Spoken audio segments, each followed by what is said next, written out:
Cordial saludo. Mi nombre es Alison Juliana Cortés y junto con mis compañeros Freddy Andrés Ortiz Ávila, Caro Juliana Roa Lotero, Erika Natalia López Marroquín y Betsy Pedrosa Godoy, les hablaremos sobre los estilos de aprendizaje como elemento fundamental para los procesos de enseñanza y aprendizaje en el aula.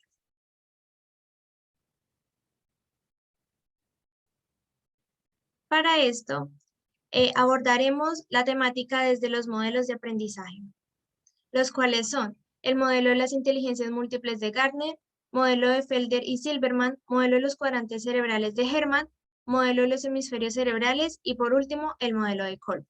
Para esto hablaremos un poco sobre cómo nace el modelo, cuáles son sus pilares y cómo son aplicados en el aula.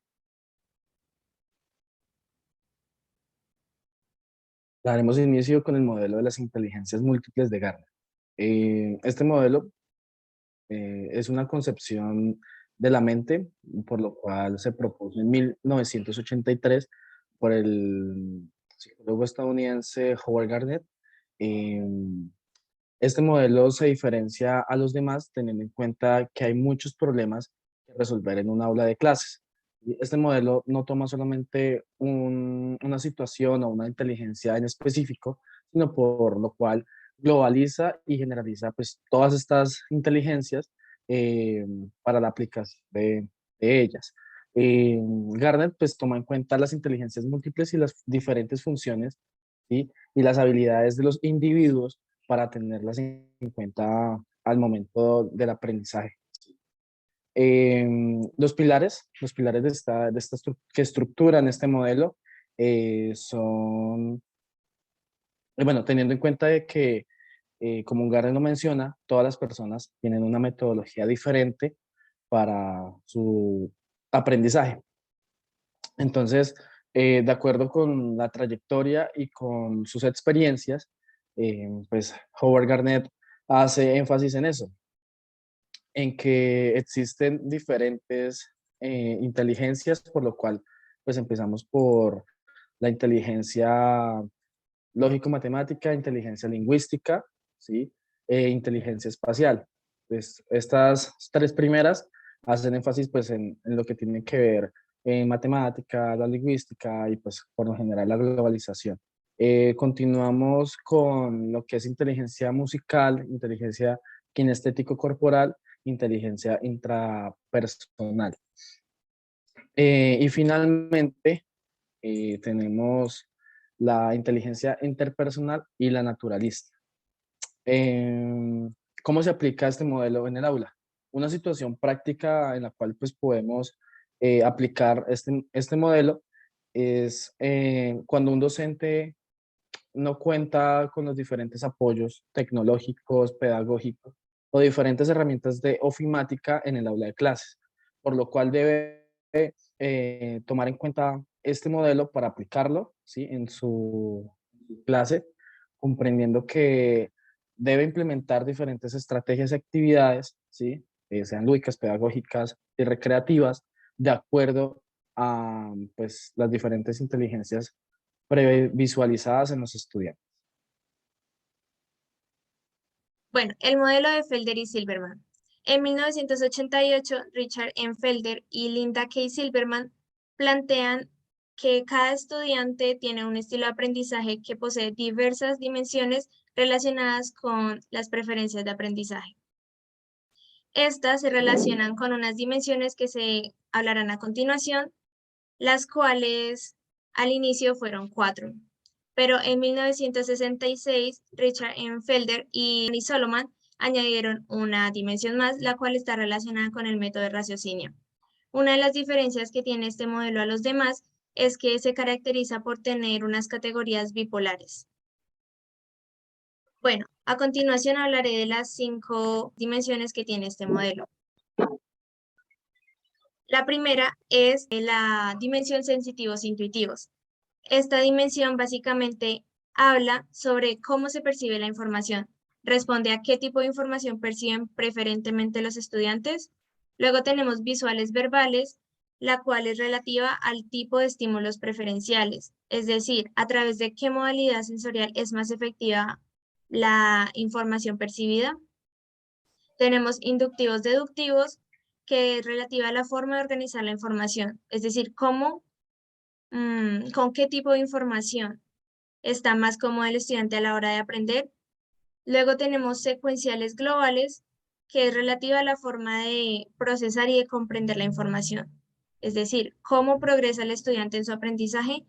Y finalmente tenemos activos reflexivos. Esta es relativa a la forma en cómo trabaja el estudiante con la información. ¿Cómo prefiere el estudiante procesar la información? Por último, tenemos algunos ejemplos de actividades en clase. Aquí podemos evidenciar que en el aula de clase el docente puede jugar con varios elementos de manera que pueda pedir a los estudiantes distintas actividades que puedan reforzar cada dimensión. Tenemos aquí, por ejemplo, las sensoriales, con exposiciones en pequeños grupos, talleres didácticos. Tenemos acá la inductiva, con mapas conceptuales, mapas mentales, que también aplican para la visual, junto con el uso de películas, el diseño de maquetas. Y por esta parte tenemos también algunas actividades que reforzarían la dimensión secuencial, las cuales son resúmenes y el desarrollo de esquemas.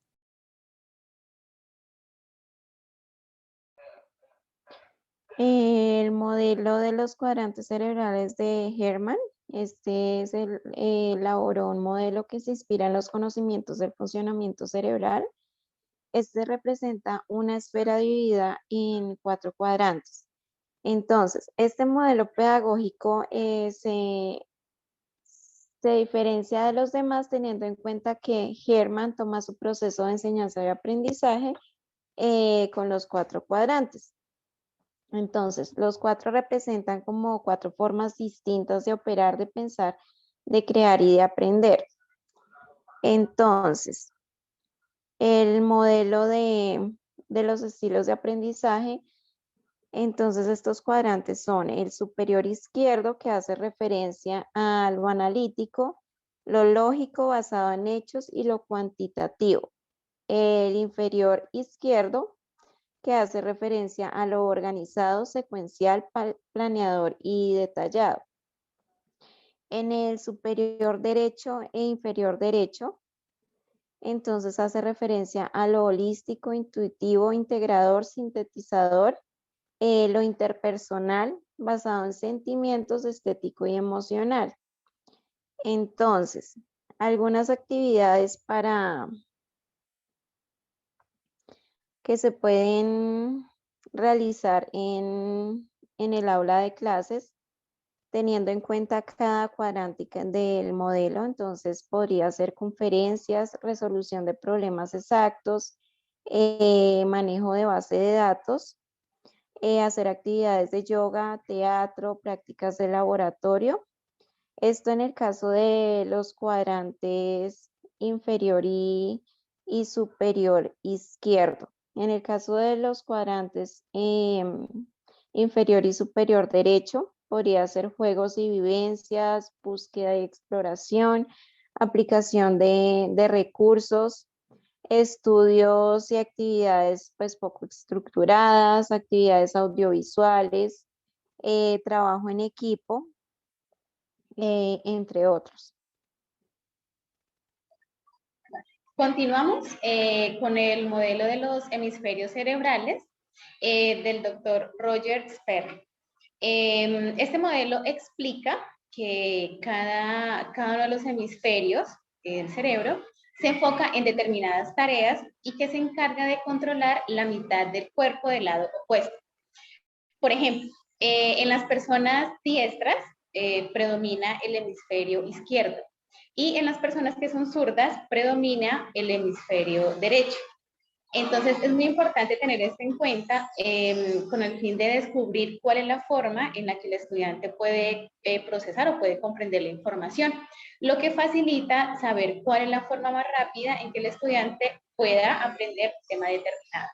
Entonces vemos que en el hemisferio izquierdo podemos identificar que son estudiantes muy lógicos, son estudiantes analíticos, abstractos, son muy realistas y simbólicos.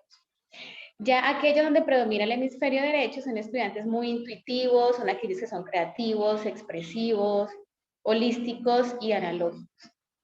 Eso es importante para que los profesores puedan comprender un poco el comportamiento de cada uno de ellos en el aula. Entonces, por ejemplo, en los que predomina el hemisferio izquierdo son aquellos que analizan la información que ellos reciben, es decir, todos los temas que se manejan en clase, ellos se les facilita aprenderlos de una forma secuencial, es decir, paso a paso. Tienen la facilidad de visualizar símbolos abstractos, por ejemplo, letras, números. Se sienten un poco incómodos cuando se hacen algunas actividades que son muy abiertas y que son poco estructuradas, es decir, cuando se realizan actividades que no tienen como un orden establecido o que suelen ser como actividades un poco improvisadas. Les gustan las cosas que estén organizadas, las actividades que se van a realizar en el aula de clases, y son aquellos estudiantes que les gusta verificar su trabajo. Cuando realizan una actividad, siempre están verificando que les haya quedado bien hecho. El caso contrario, ya en aquellos estudiantes donde predomina el hemisferio derecho, son aquellos que analizan información no paso a paso o detalles, sino que lo analizan de una manera global, ¿sí? Como general.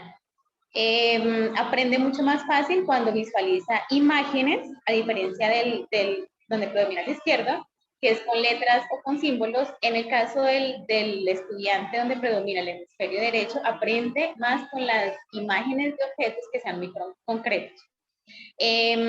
Aprende con actividades abiertas, que sean creativas y que no estén estructuradas, ¿sí? Que sean como un poco holístico, o sea, que sea como muy, no improvisado, pero de una manera un poco más natural. No le preocupan las partes en sí, sino saber de qué manera encajan.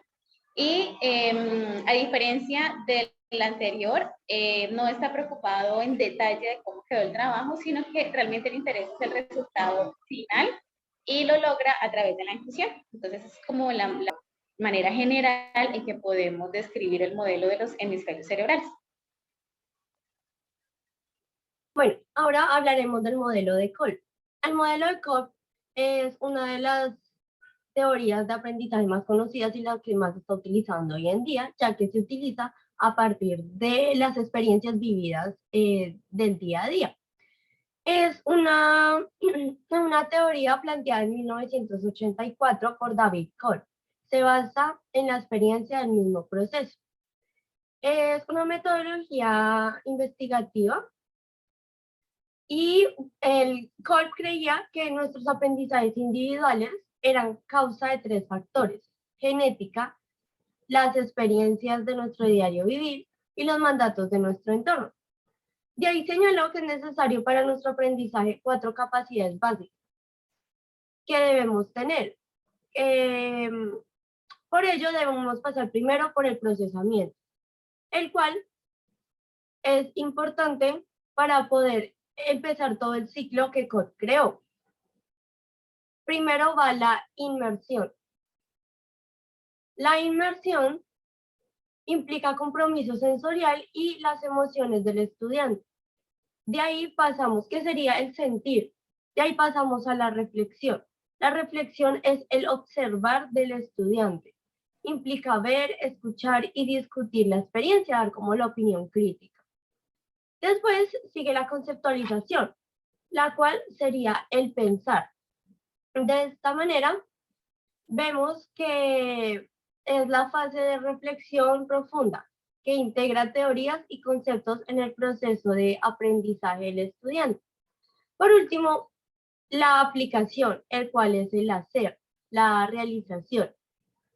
Esta es la fase donde la experiencia se pone a prueba en un contexto específico. Y así sucesivamente, y ahí vuelve y empieza todo el ciclo otra vez.